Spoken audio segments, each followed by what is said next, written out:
할렐루야.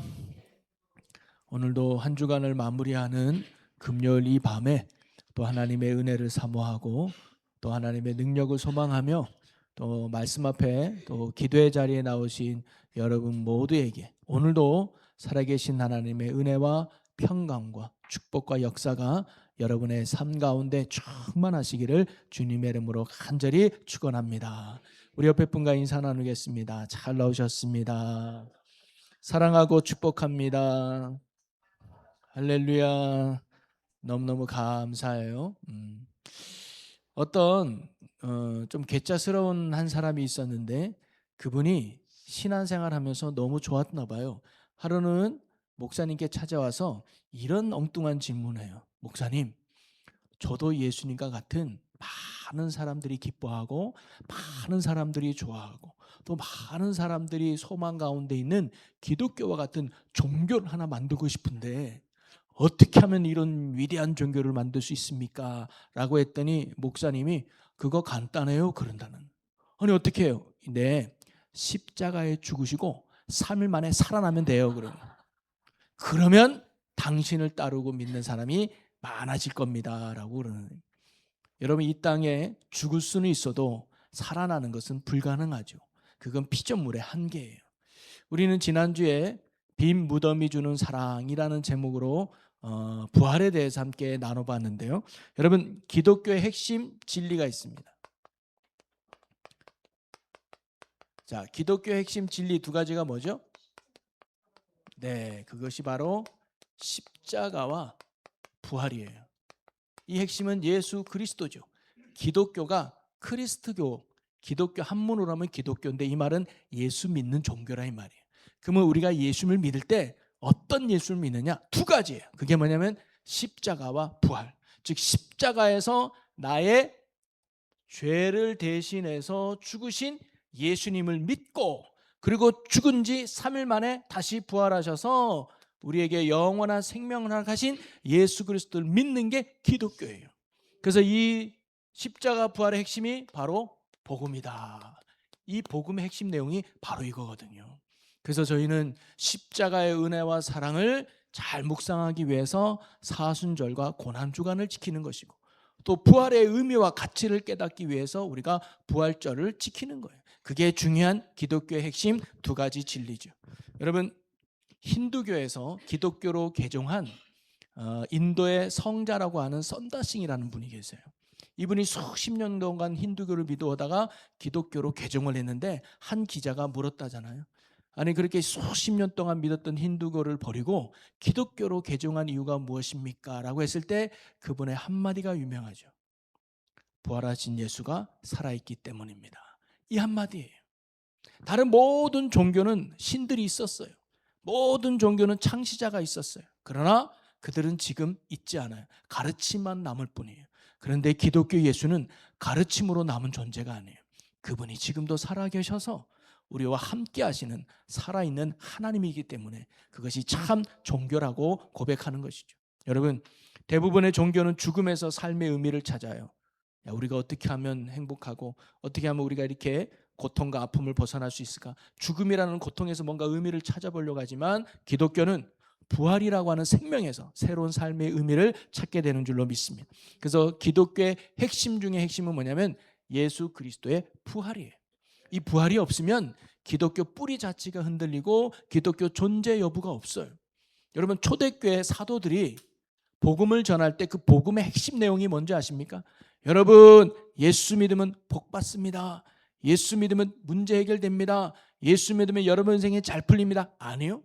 그들이 전했던 복음의 핵심은 죽었던 예수가 살아났습니다. 이거예요. 여러분, 베드로가 오순절 사건 있은 후에 사람들에게 설교할 때 이렇게 말씀을 전했습니다. 사도행전 2장 23절과 24절을 같이 읽어볼까요? 그가 읽겠습니다.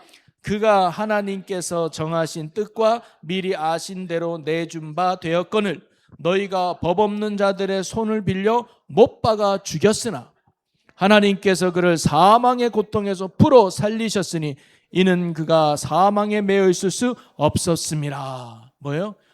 우리를 위해 죽었던 예수가 다시 살아나셨어. 그것이 사도들이 가르쳤던 전도의 핵심 내용이었습니다.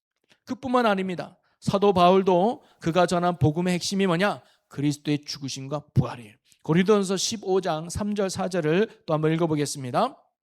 내가 받은 것을 먼저 너희에게 전하였노니 이는 성경대로 그리스도께서 우리 죄를 위하여 죽으시고 장사 지낸 바 되셨다가 성경대로 사흘 만에 다시 살아나사. 아멘. 복음의 핵심은 복이 아닙니다. 뭐예요? 그리스도가 살아계시다. 예수님이 지금도 살아계시다. 죽었던 예수님이 지금도 살아 생명이, 이게 복음의 핵심이에요. 이 두 가지가 없으면 예수 그리스도가 우리의 죄를 위해 죽으시고 그분이 우리 위해 다시 살아나셨던 십자가 부활이 없으면 복음이 아니에요. 이 두 가지가 다 있어야 그것이 참된 복음이요 완전한 복음이 되는 줄로 믿으시기를 바랍니다. 즉 우리가 예수님을 믿고 섬기는 가장 중요한 이유는 이것 때문입니다. 십자가의 은혜와 부활의 은혜 때문이에요. 십자가의 사랑과 부활의 능력 때문에 우리가 예수 믿을 충분한 이유가 되는 거예요. 물론 이것 때문에 내 문제가 해결받는 것도 좋죠. 내 아픔이 치료되는 것도 감사하죠. 내 문제가 해결되는 것도 너무 좋은 거죠. 그러나 그것이 우리가 예수를 믿는 이유가 아니라 십자가와 부활 때문에 우리가 예수님을 믿는 줄로 믿으시기 바랍니다. 이 두 가지가 믿음에 충분하다는. 자, 그러면서 부활에 대해서 오늘 한번 같이 나눠보려고 하는데요.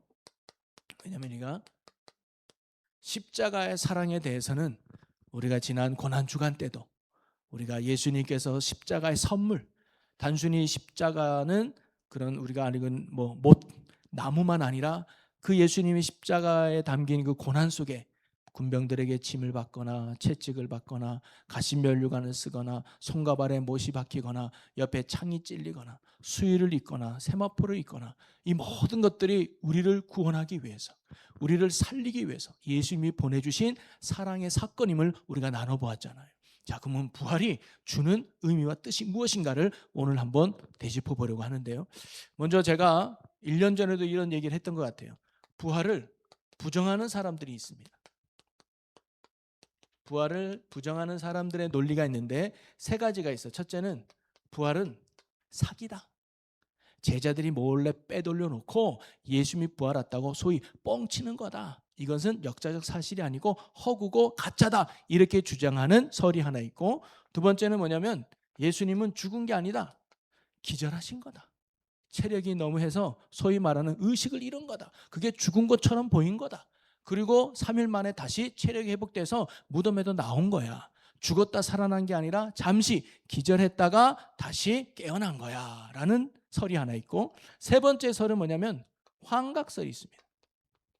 제자들이 너무 예수님을 사랑한 나머지 예수님이 살아난 것처럼 본 거야.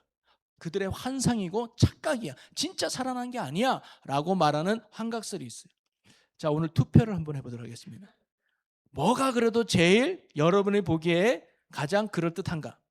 여러분 믿는 걸 얘기하는 게 아니에요. 그래도 가장 그럴듯하다. 가설로. 자, 사기설.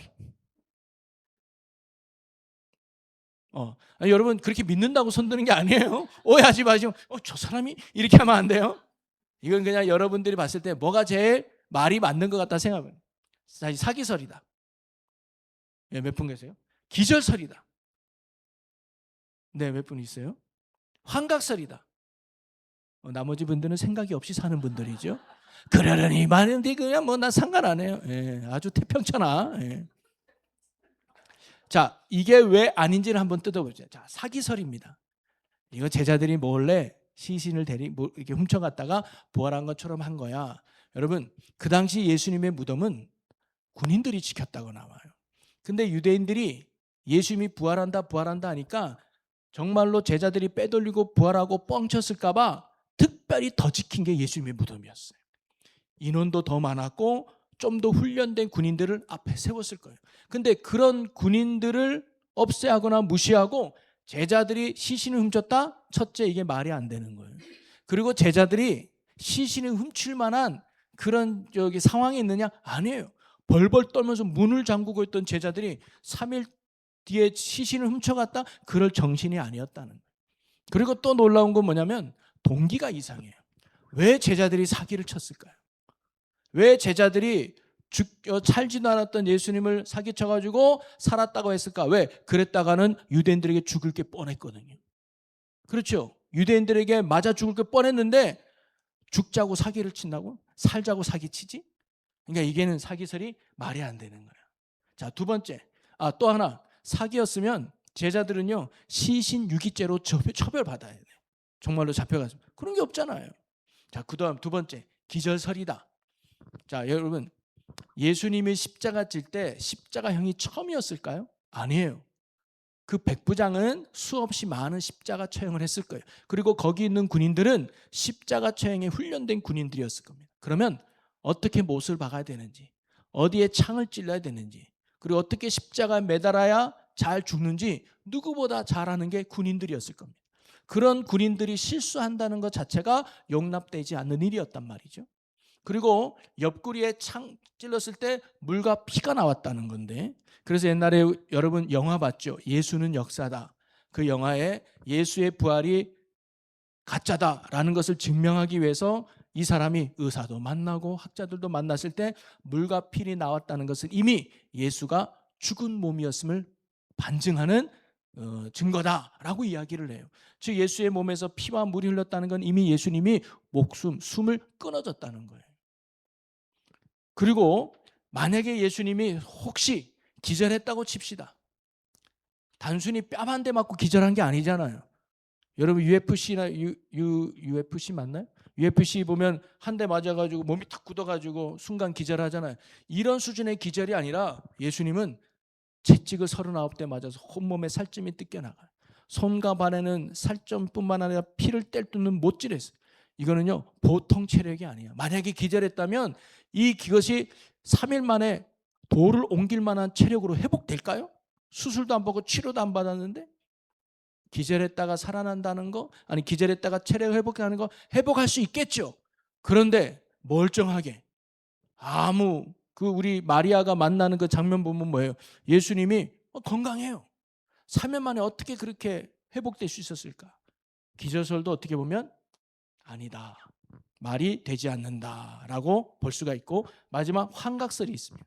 제자들이 너무 예수님을 사랑해서 죽어도 죽지 않은 것처럼 착각한 거야. 그런데 제자들은요 예수님의 부활을 믿거나 소망하지 않았습니다. 전혀 예수님의 부활을 기대하지도 않았어요. 그리고 이런 환상이나 환각은요 지극히 개인적으로 임합니다. 동시에 여러분 돌아가신 어머니를 내가 봤어 이런 분들이 있는데 옆에 있다고 아니에요. 나만 보이는 거예요. 그래서 환각이나 환청은 혼자만 들리는 거예요. 그런데 성경에 보면 혼자 예수님을 목격한 사람도 있지만 2명 또는 11명. 이 마가복음에 보면 처음에는 마리아 혼자 봤다가 그 다음에 2제자가 봤다가 그 다음에 11제자가 봤다가 그 다음엔 500명이 많은, 점점점 많은 사람들이 동시에 부활하신 예수님을 목격했다는 건 환각으로서는 전혀 이론에 맞지 않는. 그리고 환각이나 환청은 갈수록 점점 심해진대요. 그런데 예수님을 봤다는 것은요 40일을 딱 지나고는 예수님을 봤다는 얘기가 또 끊어졌어요. 그 뒤로는 예수님을 봤다는 얘기가 없어요. 왜 그랬을까요? 40일 뒤에 예수님이 승천해서 하나님 나라로 올라가셨기 때문에 이 땅에 눈에 보이는 예수님은 사라지셨기 때문이죠. 그래서 이 환각설도 뭐예요? 말이 안 된다. 그래서 지금도 어느 거 하나도 예수님의 부활을 부정하는 논리라든가 이야기라든가 또 논문이 안 나오는 거예요. 믿지 않을 뿐이죠. 자, 그러면 부활의 증거를 봅시다. 그러면 예수님의 부활이 진짜인 증거들이 있어요. 그 첫 번째는 뭐냐면 직접 증거가 있습니다. 직접 증거. 첫 번째가 뭐냐? 우리 지난주에 남았던 빈 무덤이에요. 예수님이 이 땅에 죽음 안에 거하지 않고 죽음을 벗어나 새롭게 부활했다는 첫 번째 증거가 뭐냐면 예수님이 누워 계셨던 무덤이 비었다는 거예요. 여러분 아까도 제가 얘기했지만 이 세상에 많은 어떤 종교의 창시가 있으면 신의 죽음을 되게 거룩하게 여깁니다. 그래서 할 수 있다면 무덤을 많이 만들어 놓고 아주 화려하게 만들어 놓아요. 그 의미는 뭐냐면 신이 존재했다는 것을 가르쳐주고 싶어서 하는 거예요. 근데 그러면 예수님이 정말로 이 땅에 존재했다는 그 사실을 가르쳐주는 것 중에 중요한 게 무덤일 수 있습니다. 봐라, 예수님이 여기 묻혀 계셔. 예수님은 과거에 여기 뻥이 아니고 진짜 살아계셨던 분이야. 그러니까 그분의 가르침이 진리야 말할 수 있는데 예수님의 무덤이 없어요. 왜? 그분은 무덤에 갇혀 있는 분이 아니라 부활하셨기 때문이죠. 그래서 예수님이 죽음을 이기시고 부활하셨다는 것을 보여주는 아주 가장 기본이 되면서 중요한 증거 중에 하나가 뭐냐가 바로 빈 무덤입니다. 자, 두 번째가 뭐냐면 바로 부활하신 예수님을 봤다고 하는 목격자들의 증언이에요. 자, 무덤에 찾아간 여인들의 증언인데 마가복음 16장 9절을 봅니다. 마가복음 16장 9절 함께 읽어봅니다. 예수께서 안식 후 첫날 이른 아침에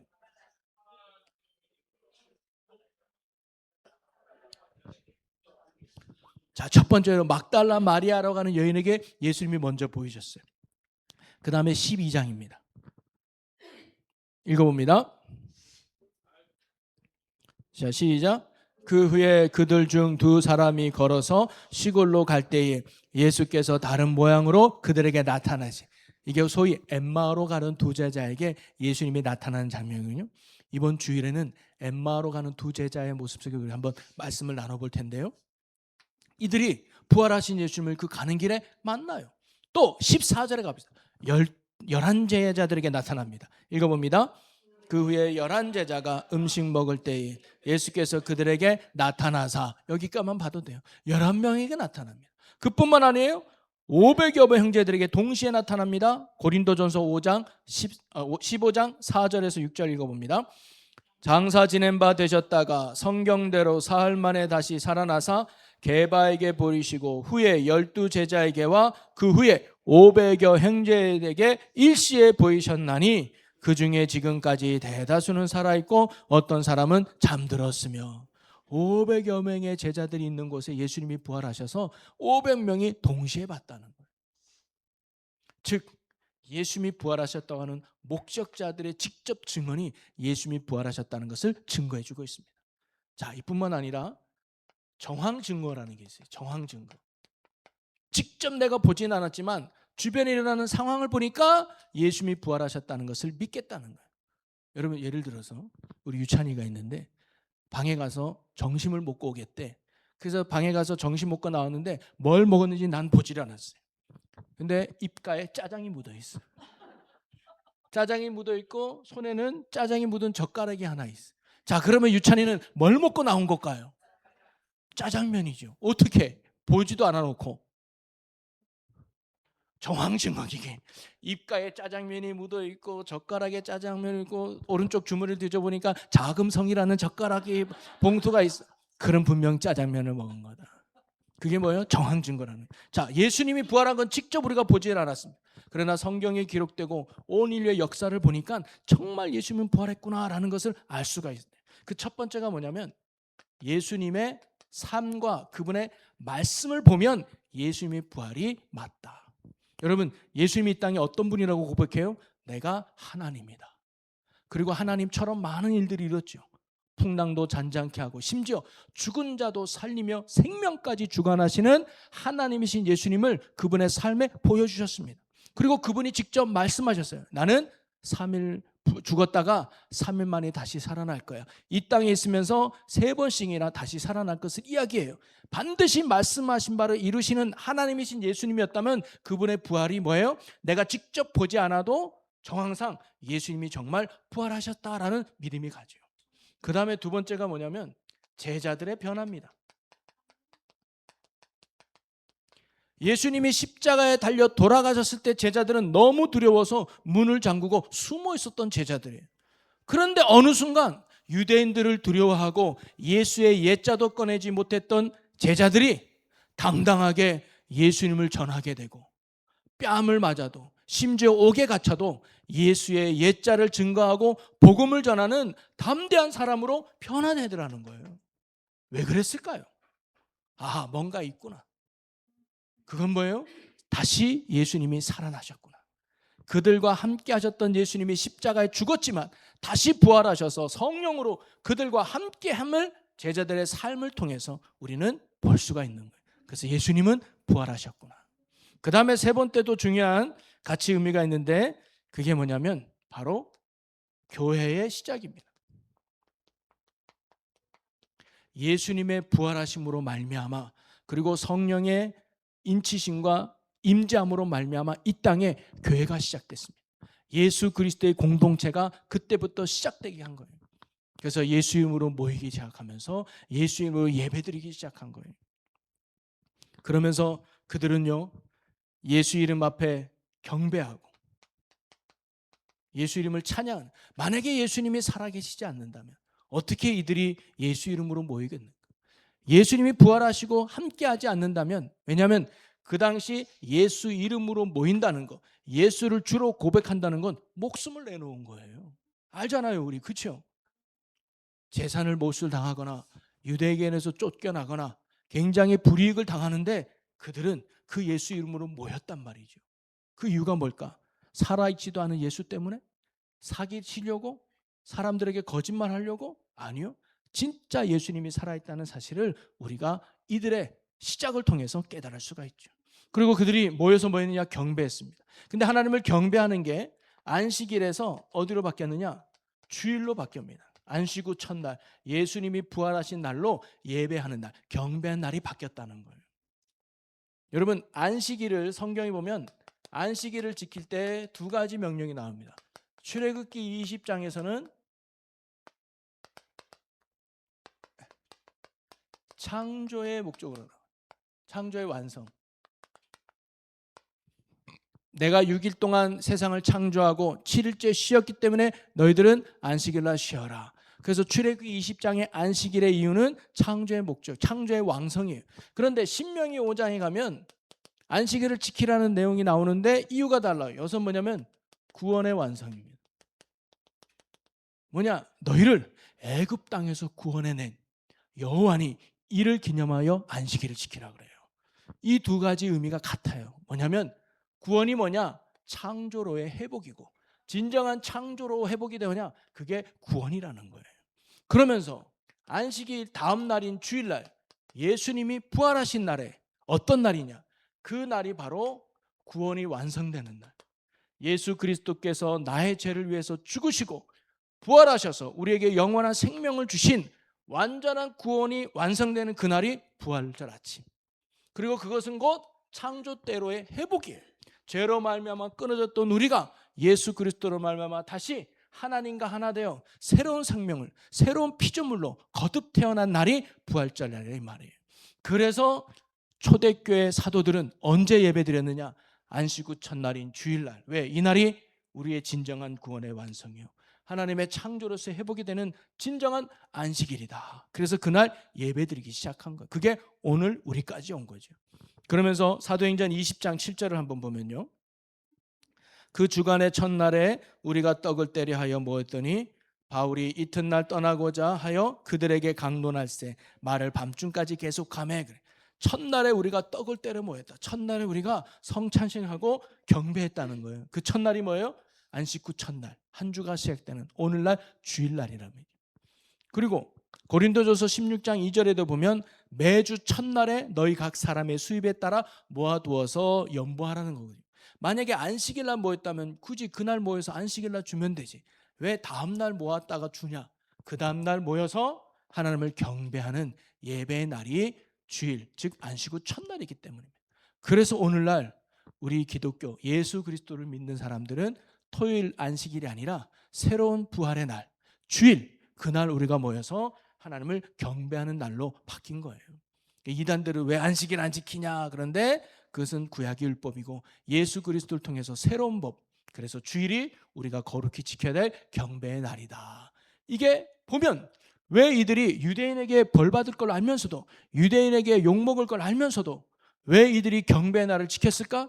예수의 부활이 사실이기 때문이죠.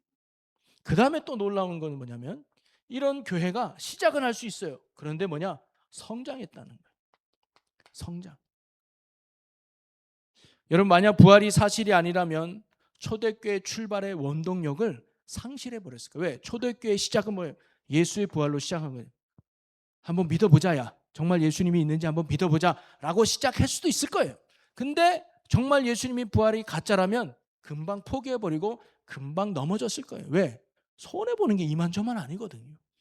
예수 믿는 것 때문에 재산을 몰수당하고 예수 믿는 것 때문에 죽음을. 그래서 여러분, 그 로마에 가보면 콜로세움인가요? 콜로세움이 원형 경기장, 옛날에 기독교인들을 처형하던 장소로. 그래서요, 십자가에 매달아 놓고 밑에다가 나뭇가지를 놓고 불태워서 태워버리거나, 아니면 기독교인들에게 피가 줄줄 흐르는 가죽 옷을 입혀요. 그리고 굶주린 사자와 날짐승들을 풀어놓습니다. 그럼 그냥 살점이 뜯기는 거죠. 그 이유가 예수 믿는 것 때문에 당하는 거예요. 야, 로마 황제가 준대, 너는 있지도 않은 예수를 주라고 고백하냐? 이건 반역이야. 너 예수 부인하면 살려줄게. 그런데도 그들이 끝까지 목숨까지 내어놓으면서도 믿음을 지키고 예수를 경배하며 신앙을 지키면서 날로 교회가 성장할 수 있었던 이유가 뭐냐는 거죠. 부활이 가짜였기 때문에, 예수님이 안 살았기 때문에, 오히려 예수님이 살아계시기에, 그들과 함께 하셨기에, 그들의 힘과 소망이 되어주셨기에 그들이 그런 핍박과 고난과 어려움 가운데서도 인내하며 이겨냈던 게 아닐까요? 주님의 부활은 진짜라는 거예요. 그리고 마지막으로 다섯 번째 뭐냐면, 지금도 그리스도인이 나타나고 생겨난다는 거예요. 지금도 예수 위에 목숨 바치는 사람들이 생겨나요. 지금도 예수님 때문에 삶이 바뀌는 사람들이 생겨나요. 지금도 예수님 때문에 인생이 변한 사람들이 생겨나더라는 거예요. 그 이유가 뭐예요? 예수님을 만났기 때문에. 그럼 뭐예요? 예수님이 부활하셨기 때문에. 그래서 부활은요, 가짜가 아니라 이 정황상을 보면 예수님은 진짜로 부활하신 줄로 믿습니다. 자, 그러면서 세 번째는 뭐냐면, 우리가 그럼 예수님이 부활하심이 주는 의미가 뭘까요? 부활의 의미입니다. 예수님이 부활하심이 우리에게 주는 아주 중요한 의미는 뭐냐? 첫째, 예수가 하나님이시라는 것을 보여주는 거예요. 자, 성경 말씀 요한복음 14장 9절 말씀 읽어보겠습니다. 예수께서 이르시되 빌립아 내가 이렇게 오래 너희와 함께 있으되 내가 나를 알지 못하느냐? 나를 본 자는 아버지를 보았거늘 어찌하여 아버지를 보이라 하느냐. 아멘. 사람들은 예수님께 네가 진짜 하나님의 아들이고 하나님이면 그 증거와 표적을 보여달라 그래요. 그때 예수님은 요나의 표적밖에 보여줄 것이 없다고 얘기하죠. 요나의 표적은 뭐예요? 물고기 뱃속에 3일 동안 있다가 다시 살아나는 거예요. 이는 곧 십자가에서 죽은 뒤에 3일 만에 다시 살아날 것을 예수님이 보여주고 말씀하신 것이죠. 그래서 바울도 이렇게 증언합니다. 로마서 1장 4절에 성결의 영으로는 죽은 자들 가운데서 부활하사 능력으로 하나님의 아들로 선포되셨으니 곧 우리 주 예수 그리스도시라. 예수님이 부활하셨다는 것은 예수님이 곧 하나님이심을 보여주는 아주 중요한 사건이라는 거예요. 예수님이 하나님이시기 때문에 그분이 부활하실 수 있었다. 그 다음에 예수님이 하나님과 동시에 예수님이 뭐냐면 승리하셨다는 걸 보여주는 거예요. 인간은 죽음을 이길 수가 없어요. 그렇죠? 인간은 죽음을 피할 수가 없어요. 그건 정해진 바예요. 누구나 그 죽음을 피할 수 없는 이유는 인간이 죄인이기 때문입니다. 죄의 삭은 사망이기 때문에 이 땅에 죄인으로 타는 우리는 반드시 죽음이라는 걸 갈 수밖에 없어요. 그런데 예수님이 그 죽음을 이겼잖아요. 부활하셨잖아요. 그러면 예수님이 우리의 진정한 승리가 됨을 보여주는 겁니다. 그래서 예수 그리스도가 죽음을 이겼다는 것은 예수 그리스도가 죄를 이기는 걸 의미하는 것이고, 예수 그리스도가 죄를 이겼다는 것은 우리를 죄짓게 하는 사단을 예수님이 이기셨다는 거예요. 마찬가지로 오늘 예수 그리스도를 믿는 자들은 주님으로 더불어 우리도 승리하는 인생을 살게 될 줄로 믿으시기 바랍니다. 그래서 죄가 함부로 할 수 없고 사탄이 함부로 할 수 없는 영적 승리가 우리에게 있다는 것을 예수님이 보여주시는 거예요. 그리고 예수님의 부활이 가르쳐주는 것은 뭐냐면, 예수님은 우리에게 생명을 주신다는 거예요. 이건 뭐냐면 우리의 부활의 첫 열매가 되어주셨다는 거예요. 자, 성경 말씀 한번 보겠습니다. 고린도전서 15장 20절입니다. 함께 있습니다. 그러나 이제 그리스도께서 죽은 자 가운데서 다시 살아나사 잠자는 자들의 첫 열매가 되셨도다. 잠자는 자들의 첫 열매가 되셨다. 죽어도 죽지 않는 게, 그래서 성경은요 예수 믿고 죽은 사람을 잠잔다고 표현해요. 왜냐하면 다시 깨어난다는 거 아닙니까? 그러면서 예수님은 첫 열매가, 여러분 첫 열매라는 것은요 앞으로 그렇게 된다는 거예요. 여러분 이 나무가 무슨 나무인지를 몰라. 근데 딱 첫 열매가 맺어더니 이 열매가 사과야. 그러면 앞으로 그 나무에는 뭐가 열린다는 거예요? 사과나무가 열린다는 거예요. 그리고 그 첫 열매가 아주 빨갛게 잘 익었어. 그러면 앞으로 그 뒤에 열매가 어떻게 열린다는 거예요? 빨갛고 잘 익는다는 거예요. 바로 예수님의 부활은 첫 열매라는 게 그런 거예요. 우리가 예수 그리스도를 믿고 죽는 자들은 예수님과 같이 사망에 있는 자들이 아니라 다시금 새로운 몸으로 부활하여 하나님의 나라에서 영원한 삶을 누릴 것을 예수님이 이 부활로 우리에게 보여주신 거예요. 그래서 부활이 가르쳐주는 아주 중요한 의미는 우리도 예수와 같이 부활될 것을 보여주는 아주 중요한 사건입니다. 그래서 고린도전서 15장 52절과 53절에 바울은 이렇게 가르쳐줘요. 함께 읽습니다. 나팔 소리가 나매 죽은 자들이 썩지 아니할 것으로 다시 살아나고 우리도 변화되리라. 이 썩을 것이 반드시 썩지 아니할 것을 입겠고 이 죽을 것이 죽지 아니함을 입으리로다. 아멘. 여러분, 예수님이 십자가에서 돌아가셔서 부활하실 때는 부활할 때는 그 전에 육신과는 다른 몸이었습니다. 그래서 마리아도 처음에 못 알아봤고 엠마오로 가는 두데다도 처음에 못 알아봤고, 그래서 아직 내가 변화되지 않은지 함부로 만지지 말라 그래요. 뭔가 이 땅에 살아가는 뭔가는 달라요. 왜냐? 썩지 아니하는 몸이에요. 천국에서 영원히 살 썩지 않을 새로운 몸으로 부활을 우리가 맞이하게 될 줄로 믿습니다. 우리 믿는 자들이 그렇게 된다는 거예요. 썩지 않은 몸으로 새롭게 입을 것이다. 죽은 자들은 다시 그런 몸으로 부활할 것이고 우리 살아있는 우리도 그렇게 변화될 것이다. 그래서 그 당시에는 예수님이 곧 오실 줄 알았거든요. 그래서 죽은 자들은 다시 부활할 것이고 살아있는 우리는 또 새로운 몸으로 하나님 나라에 들어갈 것이다라고 이야기했단 말이죠. 자, 그런데 부활이 만약에 없다면요, 제일 불쌍한 게, 손가락이 제일 불쌍한 게 누군지 제가 가르쳐 드릴게요. 손가락 이렇게 펴봐요. 자, 절 따라서 이렇게 해봐요. 여러분이 제일 불쌍한 게 있지도 않은 부활 때문에, 있지도 않은 천국 때문에, 있지도 않은 하나님 때문에 이렇게 좋은 불금, 이 금요일 밤에 드라마 얼마나 재밌는가 하고, 일을 와가지고 피곤한데 이렇게 기도하고 예배드리고 이런 자리에 앉아있는 여러분, 세상 사람이 보면 얼마나 답답하고 미련해 보입니까? 부활이 없다면 제일 불쌍한 게 우리예요. 그건 제 말이 아니라 바울이 그렇게 말해요. 고린도전서 15장 19절 봅니다. 만일 그리스도 안에서 우리가 바라는 것이 다만 이 세상의 삶뿐이면 모든 사람 가운데 우리가 더욱 불쌍한 자이리라. 불쌍하죠. 뭐예요? 예수 때문에 모든 걸 버렸는데, 예수 때문에 집도 버리고 재산도 버리고 목숨까지 버렸는데 부활이 없다? 이 땅에서의 삶이 끝이면 제일 불쌍한 게 기독교인이죠. 재산도 다 허비하고 목숨까지 버리고. 이 세상이 끝이면요, 어떻게든 잘 살아야죠. 어떻게든 부자로 살고 어떻게든 여행도 가고 어떻게든 잘 먹고 잘 살려고 노력해야죠. 이 세상이 끝이면 한 번뿐인 인생인데 즐겁게 살아야죠. 근데 이 세상이 끝이 아니라 지옥에 가거나 천국 가거나 새로운 몸으로 부활해서 영원한 천국에 사는 새로운 삶이 우리에게 있다는 거예요. 바로 예수 그리스도의 부활은 우리의 끝이 이 땅이 아니라 영원한 하나님의 나라에 있다. 그래서 우리는 죽지 않는 영원한 생명을 얻은 자임을 보여주는 사건이 바로 예수 그리스도의 부활임을 믿으시기를 바랍니다. 그러면서 고린도전서 15장 57절 58절에 바울이 이렇게 가르쳐 줍니다. 우리 함께 읽습니다. 우리 주 예수 그리스도로 말미암아 우리에게 승리를 주시는 하나님께 감사하노니 그러므로 내 사랑하는 형제들아 결실하며 흔들리지 말고 주의 일에 더욱 힘쓰는 자들이 되어 이는 너희 수고가 주 안에서 헛되지 않은 줄 알미라. 아멘. 네가 비록 힘들어도 힘내. 왜? 하늘나라에 상급이 있을 거야. 하나님의 기쁨이 있을 거야. 하나님의 영광이 그 하늘나라에서 어디? 부활해서. 그래서 그리스도인으로 산다는 거, 부활을 믿고 산다는 건 이 땅의 소망이 아니라 하나님께 소망을 두고 사는 거예요. 그러면서 마지막 예수 그리스도의 부활해 주는 아주 중요한 의미는 뭐냐면 그 예수님이 지금도 뭐예요? 함께 하신다. 이게 제일 중요한 가르침입니다. 예수님은 2000년 전에 계셨던 분이 아니라 지금도 살아 계셔서 성령으로 더불어 우리와 함께 하시는 분이심을 믿으시기를 바랍니다. 여러분, 구원은 살아계신 예수님을 만나는 거예요. 그리고 신앙생활은 그 살아계신 주님과 동행하는 거, 그것이 신앙생활임을 믿으시기 바랍니다.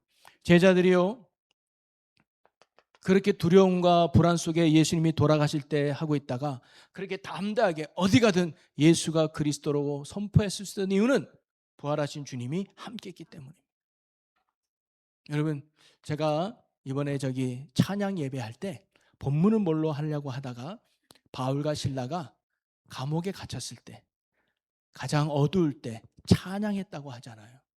그들이요, 찬양했던 이유는 뭘까? 찬양 예배 때 오시면 가르쳐 드리도록 하겠습니다만, 그 중에 하나가 뭐냐면 그 어둡고 차디찬 감옥 안에도 예수님이 함께 하셨기 때문에, 그분이 함께 하니까 그분이 주는 평강, 그분이 주는 기쁨이 그들 안에 있었어요. 그래서 주님이 살아계신과 함께 할 때 세상에 줄 수 없는 평안이, 세상에 줄 수 없는 기쁨이. 그래서 바울은요, 감옥 안에 있을 때 빌립보 교인들에게 뭐라고 말합니까? 주 안에서 기뻐하라는 거예요. 기뻐할 일이 있어서 기뻐하는 게 아니에요. 기뻐해. 왜? 주님이 너와 함께 하시잖아. 주님으로 인하여 기뻐하라는 말이에요. 주님으로 인하여 행복하라는 말이에요. 주님으로 인하여 즐겁게 살라는 거예요. 왜? 주님이 살아계셔서 우리와 함께하기 때문이다.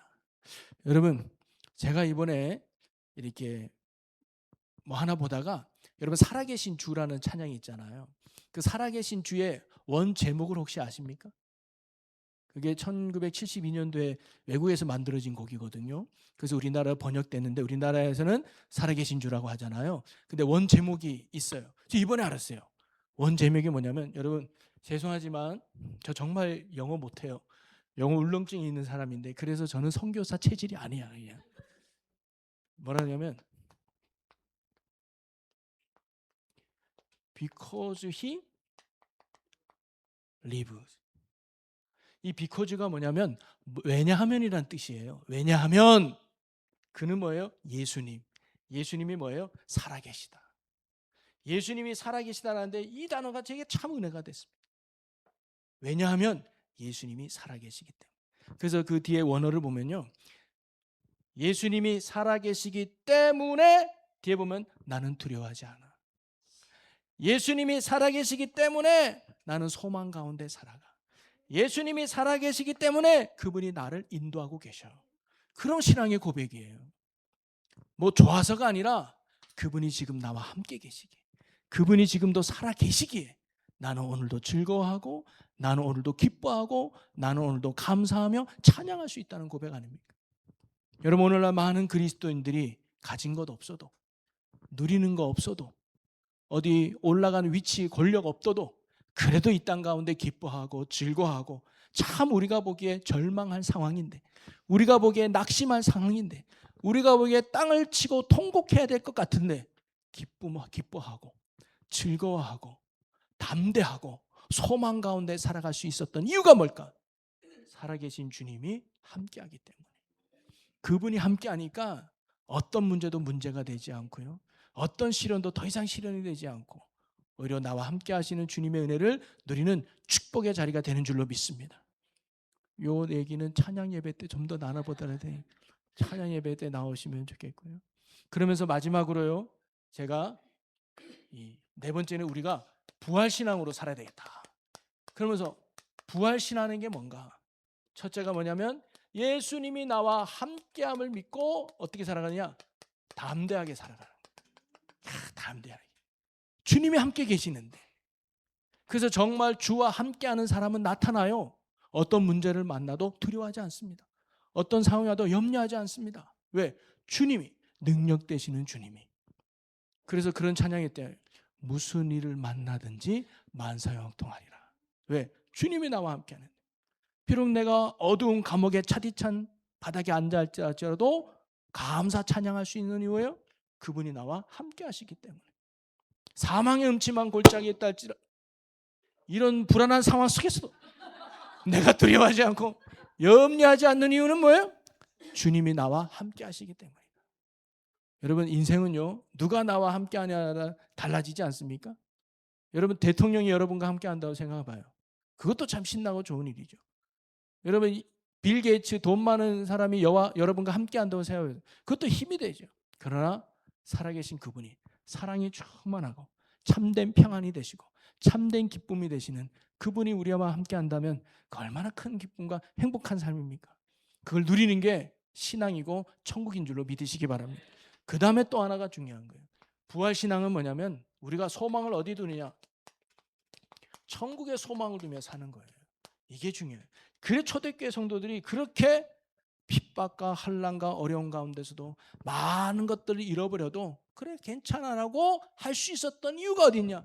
그들의 소망이 천국에 있었기 때문입니다. 저는 우리가 그런 소망으로 살았으면 좋겠어요. 여러분, 여러분이 기도하는 이유가 어디 있습니까?